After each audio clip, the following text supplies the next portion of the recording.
Hello students, next one we will be having the thermite reactions. Thermite reactions क्या होती हैं वो हम स्टडी करेंगे। रिएक्टिव मेटल्स होती हैं जैसे सोडियम है, कैल्शियम, एल्यूमिनियम है, वो यूज़ की जाती हैं as a reducing agent. Reducing agents क्या करते हैं, मेनली मेटल्स हैं उनको किस में, उनके ऑक्साइड और वगैरह हैं उसमें रिड्यूस करते हैं, ठीक है। So these types of metals, sodium, calcium, are used as reducing agent to obtain metals from their oxides. जैसे फॉर एग्जांपल यहाँ पे MnO2 है, ठीक है। इस मेटल्स का हम रिएक्शन एल्यूमिनियम के साथ करते हैं तो किस में कन्वर्ट हो गया, इसने एल्यूमिनियम ने क्या किया, एल्यूमिनियम है इसने यहाँ से ऑक्सीजन ले लिया, ऑक्सीजन रिड्यूस कर दिया, इसलिए देखो यहाँ पे एल्यूमिनियम ने ऑक्सीजन ले लिया, रिएक्ट कर गया है, because it is highly reactive. That's why इसके साथ रिएक्ट करके ऑक्सीजन है इसमें से इसने रिमूव कर दिया, रिड्यूस कर दिया। That's why it is known as the reducing agent and there will be formation of the metal. Metal है वो हमने ऑब्टेन कर लिया। The reaction between the metal oxide and the aluminium is highly exothermic. जो यहाँ पे reaction होती है मेटल ऑक्साइड्स और एल्यूमिनियम के बीच में वो हाईली एक्सोथर्मिक होती है, मीन्स काफ़ी ज़्यादा हीट है वो इवोल्व होती है।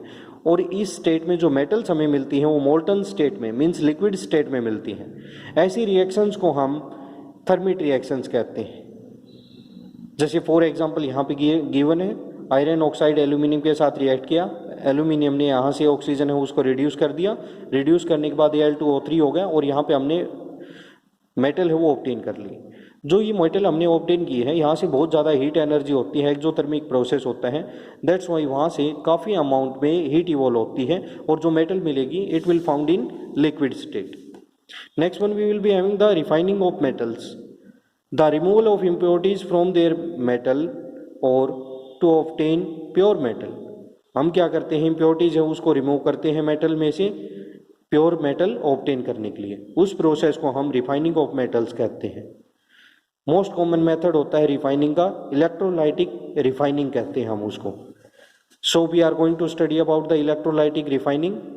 इस प्रोसेस में क्या होता है, a block of impure metal is made anode.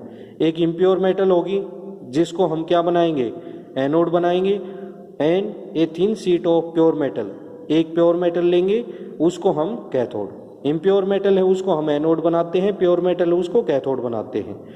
The electrolytic is the salt solution of metals to be purified. जो मेटल हमें प्योरीफाई करनी है उसका हम इलेक्ट्रोलाइटिक सॉल्यूशन है या साल्ट है सॉल्यूशन है वो हम लेते हैं। जैसे यहाँ पे गिवन है इलेक्ट्रोलाइटिक रिफाइनिंग ऑफ कॉपर। सो इस प्रोसेस में हमने क्या किया, जो हमारे पास प्योर मेटल है, ठीक है, जो प्योर मेटल है उसको हमने क्या ले लिया, प्योर मेटल को हम कैथोड लेंगे और जो हमारे पास कॉपर अवेलेबल है उसको हमने एनोड ले लिया। इलेक्ट्रोलाइटिक सॉल्यूशन यहाँ पे लिया है हमने कॉपर सल्फेट सॉल्यूशन।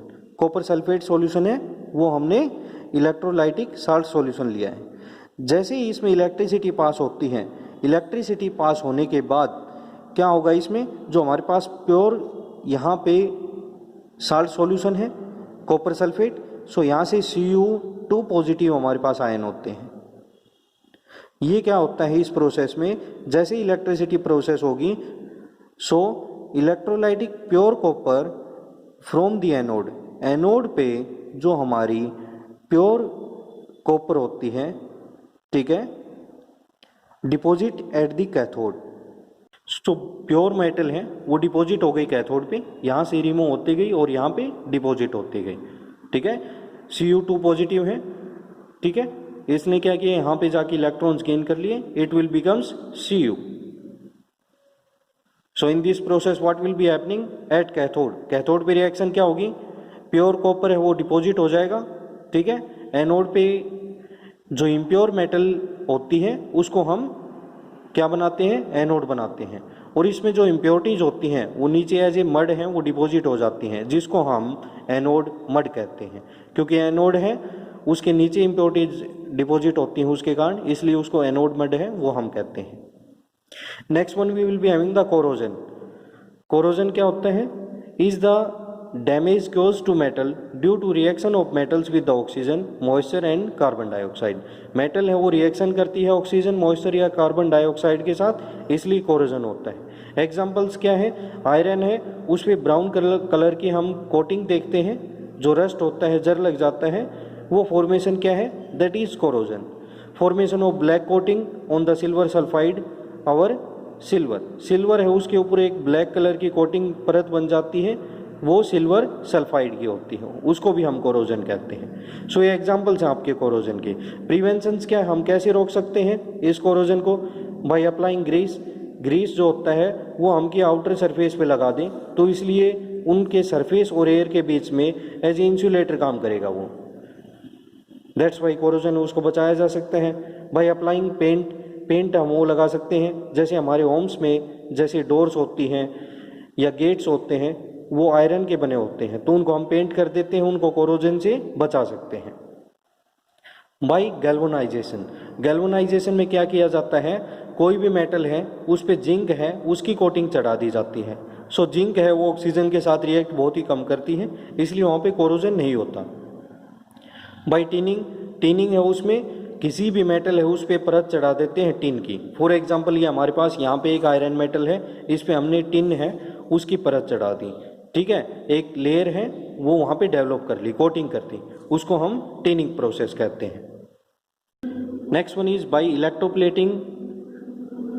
इस प्रोसेस में इलेक्ट्रोप्लेटिंग में क्या होता है, हम एक मेटल पे कोटिंग प्रोसेस करते हैं which is less reactive metals, means जो मेटल्स ऑक्सीजन्स वगैरह के साथ रिएक्ट नहीं करती हैं या बहुत ही कम करती हैं, उसकी हम कोटिंग करते हैं। बाय मेकिंग अलॉय क्या होता है ये हम स्टडी करेंगे। Alloy is an homogeneous mixture of metals with other metals और नॉन मेटल्स। ये एक होमोजीनियस मिक्सचर होता है मेटल्स का अदर मेटल्स के साथ या नॉन मेटल्स के साथ। जैसे इसमें कम्बिनेशन मिक्सचर होगा, मेटल्स प्लस मेटल होगा या मेटल प्लस नॉन मेटल होगा। जैसे फॉर एग्जांपल स्टील है, इसमें आयरन और कार्बन है उसके कंबाइन होके स्टील है उसका फॉर्मेशन होता है। स्टेनलेस स्टील है, काफ़ी हार्ड होता है, इसमें ये किससे बनता है, आयरन, कोबाल्ट, कार्बन और निकल, इससे बनता है। नेक्स्ट वन इज जैसे यहाँ पे आपको गिवन है ब्रास, ये किससे बनता है, कॉपर और जिंक है, इन दोनों के कम्बिनेशन से हमारे पास ये बनता है। सो एग्जाम से आपसे पूछा जाता है कि स्टील है वो किस चीज़ के मिक्सचर से बनता है। So you can write it is form by the mixture of iron and carbon. If one of the metal is in alloy is mercury it is said to be amalgam. जैसे यदि हमारे पास alloy का formation कर रहे हैं, उसमें से हमारे पास एक मेटल क्या होगी, अलॉय है, उसमें एक मेटल हमारे पास मरकरी होगी, तो उसको क्या कहेंगे हम, अमलगम कहेंगे। प्योर मेटल्स होती हैं वो 24 कैरेट्स की होती हैं, इसलिए वो बहुत ही ज़्यादा सॉफ्ट होती हैं, इसलिए उसमें इम्प्योरिटीज ऐड की जाती हैं, क्योंकि उसमें इम्प्योरिटीज ऐड करके हम अलॉय बनाते हैं, ठीक है। अलॉय बनाने के बाद उसका मीनिंग ये होता है कि ज्वेलरी वगैरह मेकिंग का यूज़ हो पाए, वो स्टेबल हो पाए बनाने के लिए। सो यहाँ पे एक फ्लो चार्ट आपको गिवन है, इसको रिवाइज कर लेते हैं क्विकली। हमारे पास जो मेटल्स होती हैं वो क्या होती हैं, ओर्स होती हैं, और की फॉर्म में होते हैं, जिनसे हम बेनिफिटली या इकोनॉमिकली मेटल्स हैं उनको ऑब्टेन करते हैं। कॉन्सेंट्रेशन ऑफ ओर है, इसमें रिमूवल ऑफ क्या होता है, ऑक्साइड्स, इम्प्योरिटीज़ होती हैं। जैसे इम्प्योरिटीज़ हैं कौन सी आ गई आपकी, सैंड पार्टिकल्स हैं, रॉक पार्टिकल्स हैं, उनको हम रिमूव करते हैं तो कॉन्सेंट्रेशन ऑफ ओर कहते हैं। एक्सट्रैक्शन ऑफ मेटल्स है 3 टाइप्स में होता है, high reactivity metals, metals of medium reactivity और मेटल्स ऑफ लो रिएक्टिविटी। सबसे पहले हम स्टडी करते हैं मेटल्स ऑफ हाई रिएक्टिविटी। इस प्रोसेस में क्या होता है, हम इलेक्ट्रोलाइसिस ऑफ मोल्टन ओर करते हैं, और है उसका इलेक्ट्रोलाइसिस किया जाता है, उससे प्योर मेटल ऑब्टेन होती है। Next one metal of medium reactivity, इसमें जैसे जिंक ले लिया आपने, जिंक कार्बोनेट या सल्फेट और में प्रेजेंट होता है। जिंक कार्बोनेट में होगा तो CO3 होगा, सल्फेट में तो S मिलेगा। तो इनके कार्बोनेट और से उनको कम ऑक्सीजन की प्रेजेंस में हम हीट करते हैं, इस प्रोसेस को कैल्सिनेशन कहते हैं। रोस्टिंग, हीटिंग कर रहे हैं हम मेटल्स को ऑक्सीजन की प्रेजेंस में, इस प्रोसेस को हम क्या कहते हैं, रोस्टिंग कहते हैं। सो इस प्रोसेस में क्या हुआ, कार्बोनेट आयन है वहाँ से मेटल ऑक्साइड में चेंज हो गई, यहाँ सल्फेट आयन था जो सल्फेट आयन था यहाँ पे जिंक का, वो किस में कन्वर्ट हो गया, ऑक्साइड में चेंज हो गया। अब यहाँ पे ये ऑक्साइड में चेंज हो गई है। अब इजीली इन ऑक्साइड्स ऑफ मेटल्स है, इनको रिड्यूस किया जा सकता है मेटल्स में। After that there will be the purification of metals. जो हमारे पास यहाँ मेटल ऑब्टेन होती हैं वो 99% प्योर नहीं होती, उनको और प्योरीफाई करते हैं। उस प्रोसेस को प्योरिफिकेशन ऑफ मेटल्स कहते हैं, जैसे रिफाइनिंग हमने स्टडी किया। Next one is metals of low reactivity. Low reactivity है उसमें, जैसे हमारे पास मरकरी है, ये सल्फाइड ओर में प्रेजेंट होती है, इसको हम हीट करते हैं और हीट करने की प्रोसेस को रोस्टिंग कहते हैं। रोस्टिंग करने के बाद हमारे पास मेटल मिल जाती है। ये मेटल ज़्यादा इम्प्योर नहीं होती, इसलिए प्योरेस्ट फॉर्म ऑब्टेन करने के लिए हम इसका रिफाइनिंग करते हैं।